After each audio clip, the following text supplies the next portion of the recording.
Sekalipun taun, wabah yang terjadi dahulu kala di dunia Islam begitu dahsyat. Anda tahu taun dulu kalau terjadi orang baru kena paginya ketularan bintil-bintil, sorenya meninggal, Pak. Kalau sekarang orang di swab positif, sekian belas hari dia isolasi mandiri, kemungkinannya dua, kemungkinan sembuh, kemungkinan mati. Persentasenya berapa? Sembuh 80%, Pak, mati 3%, kecil sekali. Bukan berarti kita menganggap ringan nyawa orang, tidak. Cuman saya ingin menggambarkan betapa taun dahulu lebih dahsyat daripada yang so-called pandemi, yang lebih cocok disebut plandemi ini. Direncanakan ini, Pak. Yang karenanya kalau kita lihat sejarah, sekalipun dahsyat taunnya dahulu kala, nggak ada cerita, Pak, sholat berjamaah berubah tata cara pelaksanaannya, nggak ada. Kenapa kita harus berubah? Dan saudaraku rahimakumullah, kami cuma mengingatkan beberapa pesan dari Nabi SAW tentang sholat ini. Yang pertama, Nabi mengatakan, sallu kama ra'aitumuni usolli.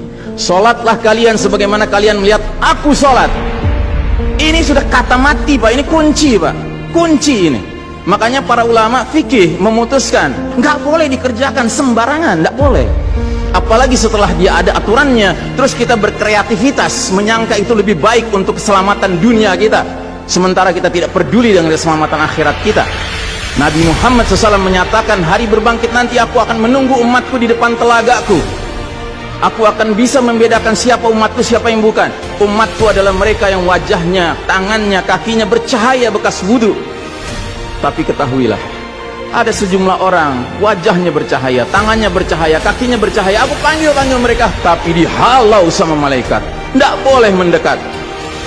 Aku panggil lagi, tapi dihalau sama malaikat. Akhirnya malaikat menjelaskan, ya Muhammad, mereka telah merubah ajaranmu setelah engkau wafat.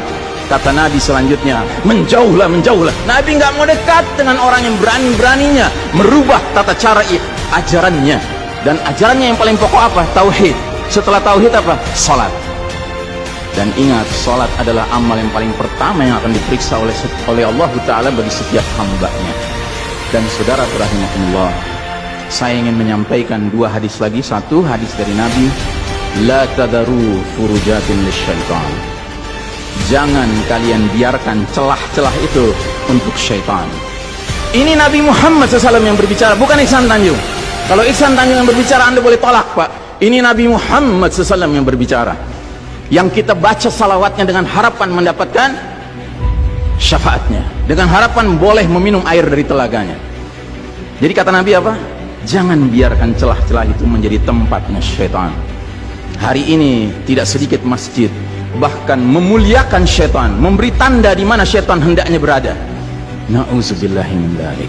Mau jadi apa kita, Pak? Mau jadi umat seperti apa kita? Ini adalah simpul terakhir, saudaraku. Kalau sampai simpul terakhir ini kita relakan lepas, sudah tidak ada sisanya ajaran ini di muka bumi. Karenanya saudaraku rahimakumullah, bagi saya urusan sholat berjamaah dan tata caranya ini bukan urusan pilihan fikih, Pak. Ini urusannya adalah urusan dengan musuh Allah Ta'ala. Hadis yang terakhir, kata Nabi SAW, innal yahuda qad sami'u dinahum. Sesungguhnya Yahudi sudah bosan dengan agama mereka. Wa innahum qaumun hasadun. Dan mereka adalah kaum yang sangat hasad kepada kita umat Islam, terutama dalam 3 perkara. Satu, raddis salam. Kebiasaan kita umat Islam kalau ketemu saling ngucapin assalamualaikum, dibalas waalaikumsalam. Itu Yahudi nggak senang, Pak. Yahudi tidak senang melihat umat Islam berukhuwah Islamnya. Yahudi nggak senang umat Islam kalau ketemu saling bersedekah dengan senyum, makanya dibikin aturan begini, nggak kelihatan senyum kita. Yahudi nggak senang kita ketemu jabat tangan, rontok dosa-dosa. Maunya mereka begini saja jabatan tangannya. Dari mana ini semua? Yang kedua, mereka hasad sama kita dalam urusan apa? Iqamatis sufuf, dalam tata cara kita menegakkan saf kita. Ingat, Pak, saf dikatakan tegak syaratnya 2. 1 lurus, 2 rapat. Bukan hanya lurus tapi renggang-renggang, atau rapat tapi meliuk-liuk. Tidak, harus dua-duanya lengkap. Sehingga Nabi sampai bertanya, kenapa kalian gak bersaf seperti malaikat di hadapan Allah? Para sahabat bingung, bertanya, bagaimana malaikat? Kata Nabi, mereka mendahulukan saf awal dan mereka saling rapat satu sama lainnya. Jadi Nabi itu bangga kalau umat Islam sholatnya seperti para malaikat di hadapan Allah Ta'ala. Harusnya itu menjadi kebanggaan kita juga. dan harusnya kita tersinggung kalau ada pihak yang berusaha untuk mengacak-acaknya. Dan yang terakhir, yang ketiga, Yahudi itu hasad sama kita dalam urusan apa? Dalam urusan umat Islam, di belakang imam salat wajibnya mengucapkan amin. Makin keras suara amin itu, makin geram mereka. Karenanya mereka bikin aturan, sempat 2 bulan masjid ditutup sama sekali, nggak terdengar suara amin dari jamaah karena nggak ada yang boleh ke masjid. Tapi sekarang setelah dibolehkan, masjid yang bisa muat 2000 orang, cukup 500 orang, cukup 700 orang. Supaya apa? Sekurang-kurangnya aminnya bisa berkurang. Maka sekarang pertanyaan besarnya adalah, untuk siapa kita sholat? Atau untuk mereka? Inna salati wa nusuki wa mahyaya wa mamati lillahi rabbil alamin.